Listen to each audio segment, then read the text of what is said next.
Welcome to Shaping the Future. In this special Earth Day episode, I am discussing the exciting prospect of how we can turn the global agricultural large-scale carbon source into a potential carbon sink. This would mean bringing back our soils that have lost an estimated 50 billion tons of carbon since the beginning of the Industrial Revolution. Agriculture accounts for over 20% of our global carbon footprint, so this is a big subject. I'm speaking to Julien Gervreau, Vice President of Sustainability at Jackson Family Wines, a company that is committed to the UN-backed pledge to race to zero emissions by 2050, if not then, much sooner. One business with the best intentions amounts to very little when we are talking about the scale of the climate issue. Jackson have joined forces with Familia Torres in Spain and Symington Family Estates in Portugal, as well as a growing number of other wineries committed to going beyond carbon neutral and turning agriculture green. Here we discuss how the wine industry, that amounts to only 1.8% of global agriculture, can play an important role in driving a new trend of regenerative farming that is better for the biosphere and better for us as consumers. Thank you for listening to Shaping the Future. You can subscribe on all major podcast channels to hear more expert interviews on the subject of climate change.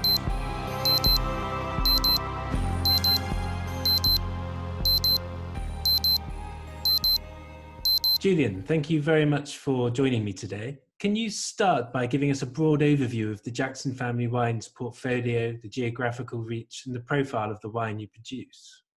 Sure. Yeah, I'm delighted to be here, Nick. Thank you for having us, and thank you for continuing to lead the conversation on all of this really critically important work around climate, the environment, and in the wine industry. So I am on the sustainability team at Jackson Family Wines. We are headquartered in Northern California, Sonoma County specifically, just about an hour north of San Francisco for your audience. And we have vineyards and wineries scattered throughout California and Oregon along the cool coastal regions, primarily stretching from Santa Barbara County in the south up to the Willamette Valley in Oregon. And we also have a few estates sprinkled across the globe in some of the world's most well-known wine growing regions, including Tuscany, Bordeaux, South Africa, and South Australia.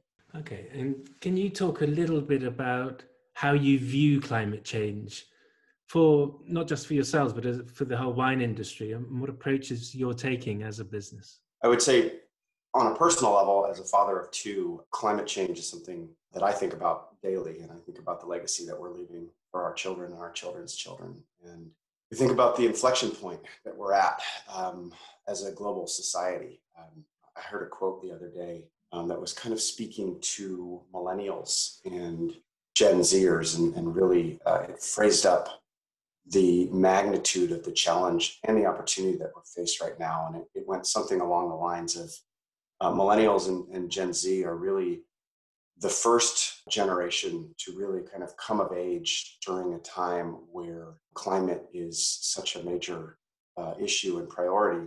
And we're really the last generations who have a major opportunity to do anything about it. So it really frames up, for me anyway, the urgency of the situation related to climate. And, Sure. I think as agricultural producers and the wine industry specifically, we are obviously very beholden to climate, very beholden to Mother Nature and the forces of Mother Nature as it relates to our ability to predictably be able to grow and to make high quality wines now and into the future.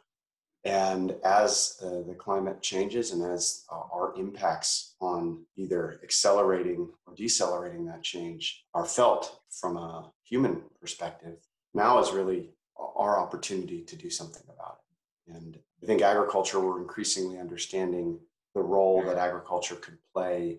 Historically, agriculture has been a pretty significant emitter of global greenhouse gas emissions. I think it's somewhere on an order of magnitude of 20% of global greenhouse gas emissions are contributed by the agricultural sector. And we're seeing a lot of research right now that is pointing to the potential for agriculture to actually be a net sequesterer of global emissions. So we can actually, in changing how we farm and in changing our relationship to the soils, we can actually draw down atmospheric CO2 and store and sequester it in the soil.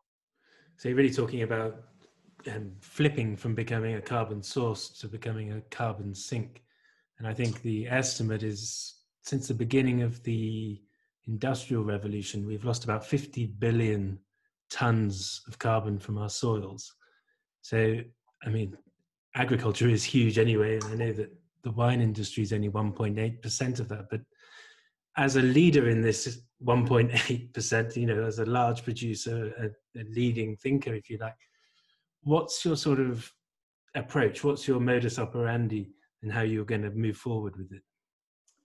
I think it's interesting. I like to think about, other analogies within other industries, and you look at viticulture within agriculture at 1.8%, and it's a relatively small percentage, but I think that we have an opportunity to punch way above our weight class in terms of flagging this as an issue and communicating.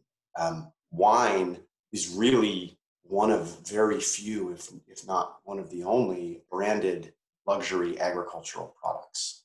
And that gives us, I think, a tremendous opportunity to communicate the importance of the need to make this shift, and also, how we do it. And so consumers, they don't necessarily go into the grocery store looking for a particular brand of lettuce or a particular brand of strawberries, but with wine, they do. They go in looking for a bottle of Kendall Jackson, a bottle of La Crema.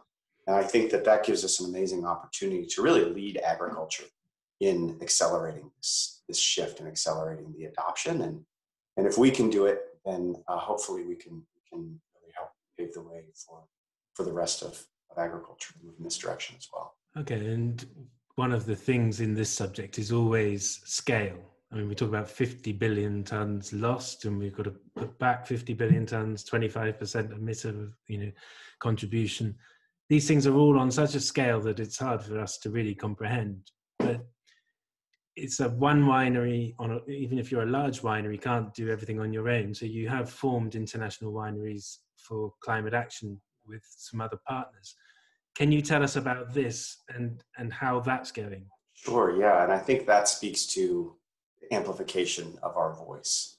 So in 2019, Jackson Family Wines and Familia Torres, which is Spain's preeminent intergenerational family-owned wine company, came together to create International Wineries for Climate Action, or IWCA, because we recognized the urgency behind accelerating this shift towards decarbonization for the wine industry. And we built IWCA around some key principles to be a broad platform for action, but also for measurement. And so with IWCA, I think what makes us unique is that we require our members to do a detailed scopes 1 through 3 greenhouse gas emissions inventory to really understand what their organizational emissions hotspots are. And for your viewers and your listeners who are not familiar with greenhouse gas emissions scopes, scopes 1 and 2 are known as your direct emissions. So those are the emissions that the organization itself creates through its own activities. And then scope 3, they're known as indirect or supply chain emissions. So those are the emissions contributed by the things that we buy or the things that we create demand for. And for most businesses, and this is a kind of a global norm, most businesses, scope 3 represents the lion's share of an organization's footprint. What we've seen within the carbon footprinting efforts that we've done at IWCA with our IWCA members is that falls true for the wine industry as well. About 70% or thereabouts are scope 3 emissions.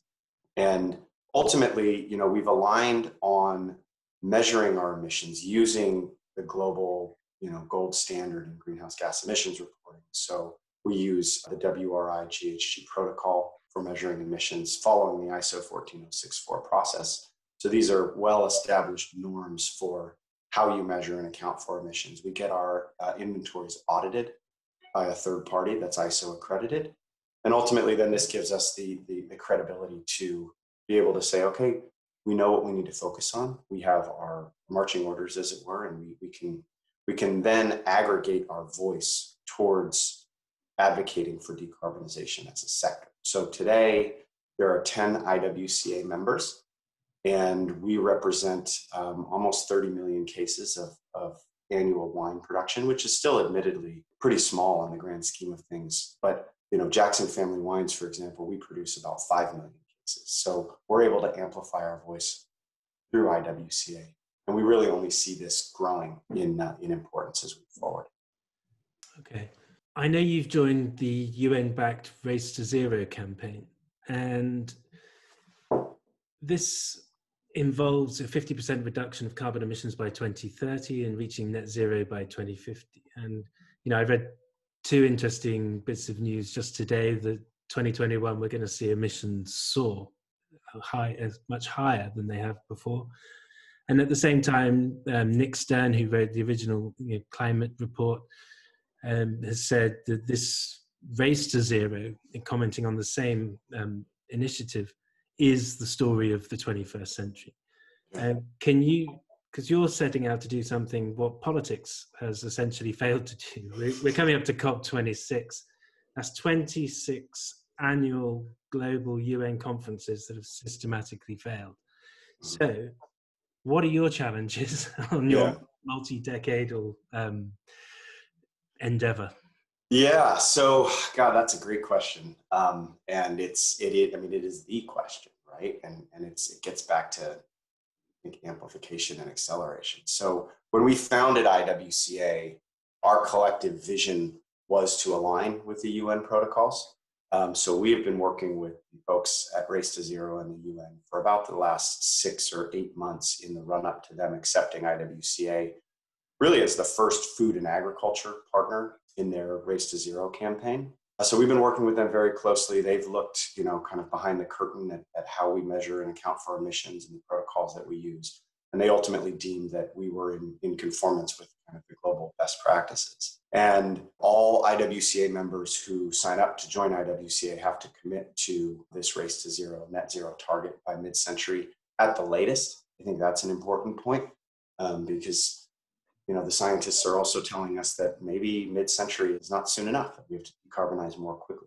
Putting that aside, putting politics aside, I think the business community has an amazing opportunity. And we are seeing increasingly, at least in the United States, that climate and climate action is a business imperative. We're seeing, with these global disruptions as a result of climate change. I mean, COVID is probably one you could very clearly point to, but you look at storms, you look at weather events, you look at all sorts of things associated with a destabilized climate and the impacts on business and agriculture and everything else. I think business leaders are recognizing increasingly that we need to get climate under control because it's good for business. And that doesn't even look at the consumer side of it. I think we're starting to also realize, particularly with younger consumers, that they care about climate. Whereas sustainability, the concept of sustainability has always been this kind of amorphous term of, well, what does it mean? It means everything and nothing all at the same time. Whereas climate is very, very specific, and it's something that we can take direct action on. I think as it results to the UN and COP26 and the previous conferences and all the work that's gone into where we are today, I would say that, we're at this inflection point. I think that, it takes a lot to change. And then when you think about just the embedded inertia in the global economic system, the fact that we've gotten to this point as quickly as we can, you might be able to look at that and say, wow, there is hope. And I mean, if you look just at the United States, I think we're seeing a sea change, obviously, back to politics with the new administration that actually is prioritizing climate action and does see it as a driver of profitability and support for business. We're seeing the renewable energy sector, the infrastructure bill that the Biden administration is preparing to pass. I think that there is a tremendous business opportunity as we look forward, and we now hopefully have, the collective voice of the world that really is prioritizing these efforts and these issues. Sure. I think 10 years ago when I started doing these interviews, and it was all very much about the future. Climate change was in the future. And here we are. 2013, 14, I think Jim Hansen wrote Storms of Our Grandchildren. And then by 2018, we're seeing these raging fires, the loss of the Arctic. And suddenly it's our lives, it's very much in the present. And I think when we talk about those young people, they're like, well, hang on a minute, what sort of world are we inheriting? And it it really puts everything into a new context, I think. Yeah. But one of the things, and this is why I think IWCA, the Wineries for Climate Action, is so important, is because you do have a plan. You are doing research about regenerative farming. And can you talk a little bit about this? Because this is what I find the most exciting thing that's going on here. Sure, and this ties back to agriculture ultimately as a climate solution. So the concept is known as regenerative farming, and it's been around for a while. You know, it's essentially focused on building soil health. So whereas historically for the last, let's call it 75 odd years, or even longer, agricultural systems have been extractive, where the focus has really been on, let's feed the plant, let's pump chemicals into the plant and get the outcomes that we want kind of through synthetic processes. Regenerative farming really looks at how you build the health of the soil to kind of create a buffet, as it were, within the ground that the plant can then pull from as necessary. And so it's things like you know, adding compost into the vineyard, vineyard system. It's things like planting cover crops in between vine rows to really bind the soil together and enhance soil health. It's things like reducing tillage, because every time you till, to your point earlier, you break up that soil carbon layer, and it releases carbon into the atmosphere in the form of carbon dioxide or CO2. Integrating animals, bringing animals into the vineyard, and agricultural systems to fertilize and ultimately kind of help build up biodiversity. So all of these things we are seeing build soil health, and soil health is important because, you know, that it creates those biodiverse conditions upon which plants and animals can thrive. And we are starting to see that those conditions ultimately lead to better on-farm outcomes in terms of the grapes that we grow and the health of you know, the people who are tending those vines as well. So we think that regenerative agriculture, as it relates to focusing on soil health, can really be the path forward for agriculture, not just the wine industry, but for all of agriculture. And ultimately, the connection between soil health and soil carbon sequestration is the one that we're looking at from a climate standpoint. Is, you know, can you then create these conditions within the soil that actually draw down and sequester CO2 and lock it into the ground, where it then helps improve your farming outcomes. So it's really a win-win-win as we see it. And it's a big change in a way, because you're kind of recreating these ecosystems, biodiverse environments, and getting away from this monoculture vision of agriculture that we are very much used to at the moment. It is and it isn't, though. And I think the wine industry has been ahead on issues of sustainability now for the past 20 odd years. I mean, here in California, we have a program called the Certified California Sustainable Wine Growing Program. We call it CCSW. And that is it's a third-party kind of audited, certified sustainability program that looks at, I think it's over 240 different criteria across an organization's operational footprint, from farming to winemaking.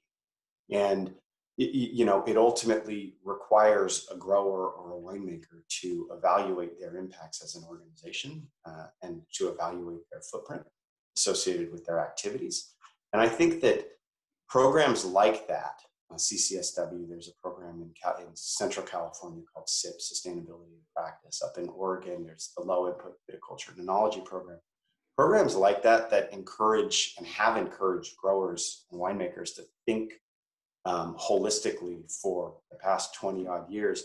I think they're really a natural segue into supporting this transition to regenerative agriculture. So, I think that there's a lot of opportunity for wine to lead here. And coming back to that, wine being 1.8% of agriculture, in a way, what we're talking about is wine being able to create a blueprint that can be used more widely across agriculture. Yep, and I think there's a lot that we can learn as well. We're seeing in the Midwestern states of the United States, a lot of the kind of the conventional row crop growers, corn, soybeans, those farmers are starting to adopt regenerative practices, particularly on the tillage front.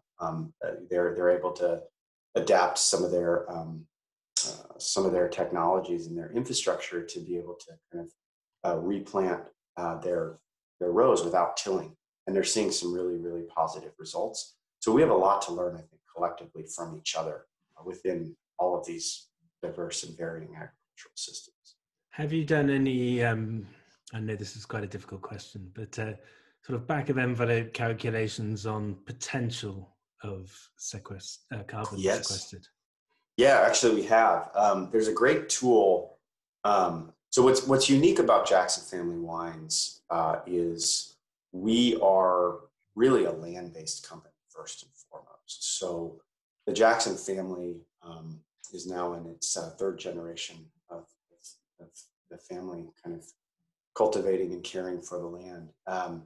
And it really started through Jess Jackson, our founder, his love of wild spaces and protecting these wild and native spaces. So as he was building the Jackson Family Wines vineyard portfolio, he was very conscientious to ensure that he wasn't just buying vineyard lands, but he was buying and securing the long-term health of the natural lands in many ways. So our portfolio in California and Oregon is about 40,000 acres, which hectares I think is roughly, I don't know what the number is. I can't do math on the back of my head, but let's call it 15,000 hectares, maybe, give or take. And of that 40,000 acres, only about 13,000 are planted vines. So there's a lot of land throughout the portfolio that's just left in its native state, and that fosters biodiversity in itself. And so, for us, as we kind of look into the opportunities here, we really see, we've looked at how we can actually kind of create these carbon sinks, not just in our working vineyards, but also in our natural lands. And so we did some studies about 5 years ago. We used a tool that was developed by the USDA NRCS called COMET, which is a modeling tool that can actually help you model the sequestration impacts associated with various different management techniques. And we've since kind of used that, and then we've done a lot of our own internal research. Last year, we partnered with the Soil Health Institute, which is a really great organization that's looking at the science behind soil carbon sequestration, to do a study of sequestration potential in Mediterranean vineyard climates, because the COMET tool is based not on Mediterranean, it's not specific to Mediterranean vineyard climate. So we wanted to see what other growers around the world in the last 10 to 15 years have actually measured in terms of soil carbon increases as a result of these regenerative practices. And we see that for us, our carbon footprint, roughly kind of scopes 1 through 3, is about 90,000 metric tons of CO2 equivalent annually. And we've modeled about 20,000 metric tons that we think we could sequester just through regenerative agricultural practices in our planted lands. So it's a big chunk of the pie as you think about the potential opportunity. And we're, a diverse organization with a winemaking footprint. So if you start thinking about growers specifically and the role that they can play for really helping sequester and reverse climate change, it's pretty exciting. Yeah, I mean, it comes back to this blueprint idea and having the tools that other producers can eventually pick up and start the journey as well. Can you just tell me briefly, what are the milestones for you now or for the IWCA in really achieving the wider goals between now and 2050? So for IWCA, it's about growing and amplifying message and enhancing our impact. So right now we're 10 members, 30 million cases. We have a goal to double that by COP26, which is taking place in Glasgow at the beginning of November. So I think a specific call to action for anybody who is in the wine growing community, winemaking community, who's interested in measuring their emissions footprint and taking collective action with us, please get in touch. The website is iwcawine.org. and we are accepting new members who are committed to doing the work and taking the measurements. So I think that's one thing that we can do to amplify our role. And then, from there with IWCA, it's an opportunity to, the conversations that we need to have as it relates to our Scope 3 emissions in particular, right? Because there's only a certain amount of impact that an individual winery can have on its Scopes 1 and 2 emissions, but in many ways, we're beholden to the broader economy when we think about, emissions sources like glass production, for example, or transportation. And, those are bigger, more detailed conversations that we need to be having strategically with strategic industry partners. For Jackson Family Wines specifically, we've spent the last year and a half thinking about where we want to go into 2030 and beyond. And we're going to be releasing a 2030 roadmap. It's currently, the working title for it is a Resiliency Plan, looking at 2030 around, and it's focused around some key pillars that are really material to our business. So it's carbon emissions reductions, it's water resiliency, it's transitioning to regenerative farming, and it's focusing on our social impact, our community impact. And over the last year and a half, we've worked internally with a group of about 75 people from across the organization to co-create ambitious goals and targets and measurements for where we want to be 10 years from now. And I think, doing an exercise like this is important because it prioritizes these efforts. And we're going to be rolling out a robust set of goals. And goals, as we all know, really help us shape where we're going. They hold us accountable. So by publishing these external facing goals later this summer, we're going to be engaging in a transparent discussion and a transparent conversation with the global industry about what our impacts are and what we can do to mitigate those impacts as we move forward. And I think that can hopefully serve as a blueprint for other wineries that are sitting here in this moment in time, and other businesses sitting here in this moment of time, recognizing that we're small players on the global stage, and yet the need for collective action is now, and the need for plan is now. So we're excited to be sharing this as we roll it out. Sure. And resilience, as you're saying, the resiliency plan is going to be a key component of all of this. Well, look, thank you very much. It's been great to talk to you. I look forward to seeing how all of this develops. Thank you. I appreciate the time, and keep doing the great work that you're doing. Thank you very much, and you. Thanks again for listening. If you are interested to help support this series and help expand the discussion around climate topics, then please do consider backing my channel via Patreon. It will help me produce more content, and you will also gain access to more expert interviews.